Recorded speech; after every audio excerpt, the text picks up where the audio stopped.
Warning.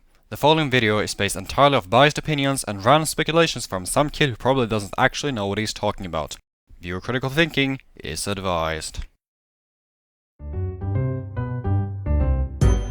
So for that Q&A video I decided to make, I was asked what I believe the future of VNs was going to be like.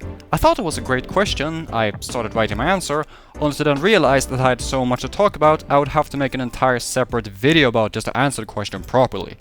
And so here we are. And I just know that I'm going to regret this, because this is going to eat up much more of my time than I actually have available right now. But that's life.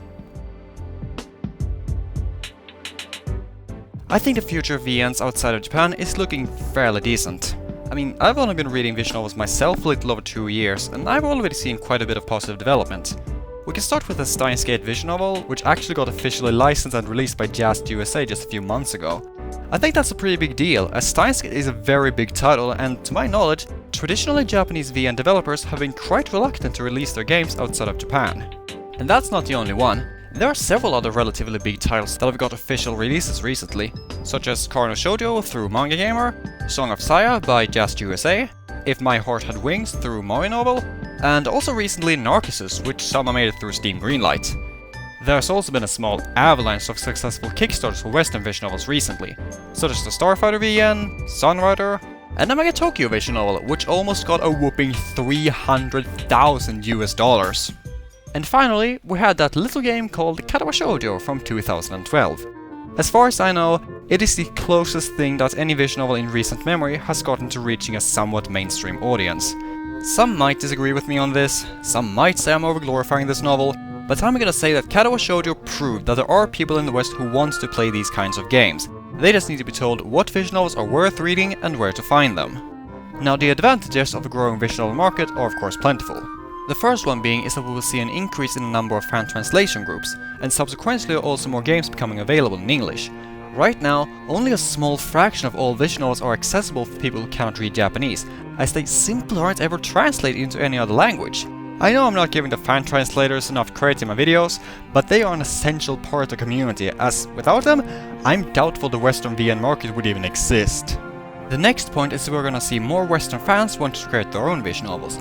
This is pretty huge and has got to be one of the most important consequences of a growing community for VNs. People in the West don't write stories the same way they do in the East, and vice versa, meaning that if we see a new wave of VNs being produced outside of Japan, it's going to lead to a greater variety among the games being developed, and hopefully even create new fans of the medium by targeting demographics the Japanese VNs are never aimed at.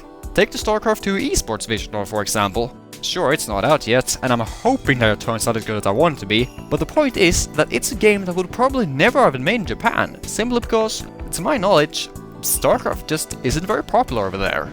Furthermore, unlike its poppy the anime industry, big name visual novels are made almost exclusively for the Japanese market. As far as I know, Japanese developers never make VNs aimed at the West, meaning that there are no Trigons, no Redlines, no Buccanos, no Space Dandies, nada.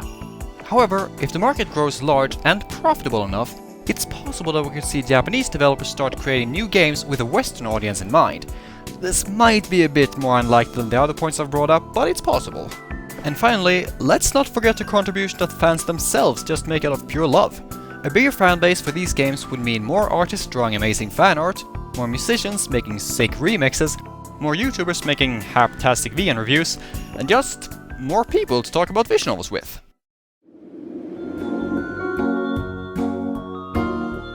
So altogether, I'm gonna say that most signs point at the development of the visual novel community in the West is moving in the right direction, and hopefully we should have a small but profitable niche market within a couple of years. I very much doubt it's ever going to become any more than that though, a niche market, because visual novels are stuck with a few major handicaps that will severely limit its potential growth. The first problem would of course be those aspects of the genre. I don't think I need to elaborate on why this risks turning off new fans. Moving on. The second issue would be that visual novels usually demand retarded amounts of time and patience to read. Most of these games will take you dozens upon dozens of hours to finish.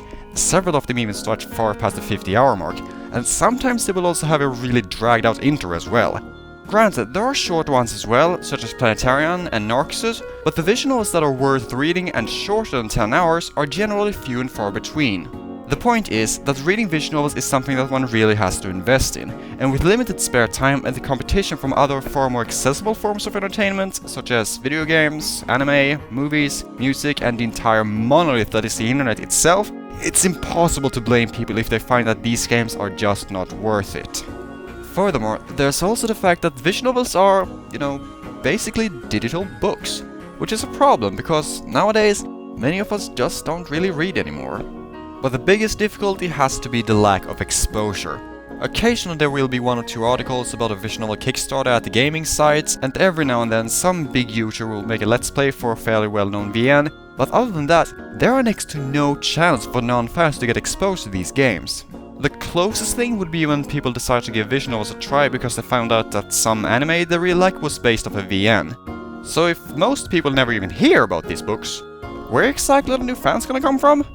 That's kind of a tiny massive problem. And even for the people who know that they do want to play more of these games, they're still far too inaccessible as you have to go to very specific sites to even find someone to download them, let alone figure out which novel's actually worth reading. I wish I could say I have a clear solution to this problem, but I don't. Hopefully it might turn out that word of mouth over the internet alone will be enough to get new people into the community. But other than that, I've got nothing. I can, however, say for sure that if there's one thing this little underground community needs more than anything right now, it's more YouTubers making videos about this stuff, just to help spread the word. So if that's something that you've thought about doing yourself, do it. Seriously. And then tell me that you did it, because I want to watch that video. So those are my thoughts on the future of visual novels outside of Japan. And now I want to hear what you guys have to say on the topic. Leave your own comment down in the herbiderb, or even better, how about making a video response? Oh well, I suppose the video response feature is technically dead, thanks for that YouTube, but you could always just make a video on the subject and then leave a link to it in the comment section. Anyway, that's all for me. So, until next time, have a good one everybody.